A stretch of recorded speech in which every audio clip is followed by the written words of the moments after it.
కరివేపాకు పొడి కోసం పచ్చి కరివేపాకుని తీసుకున్నాను. ఆ కరివేపాకుని ఎండబెట్టుకున్నా కడిగి. తీసుకుంది కదండి, ఇలా అయిపోతుంది.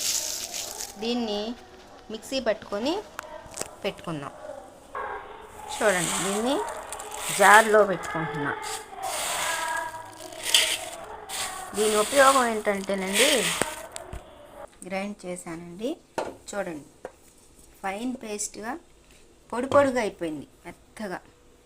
దీని ఉపయోగం చెప్పమంటారా? ఇది 2 రకాలుగా ఉపయోగించుకుంటాం.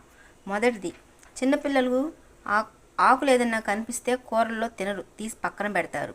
అలా పక్కన పెట్టకుండా ఈ ఆకు వలన వచ్చేటువంటి ప్రయోజనాలు పిల్లలకి పొందాలంటే దీన్ని మనం ఇలా గనక చేసి కూరలో వేసినట్లయితే సరిపోయింది. రెండవ ఉపయోగం ఏంటంటే, తలకి హెన్నా పెట్టుకున్నప్పుడు అందులో ఈ పౌడర్ వేసి కలుపుకొని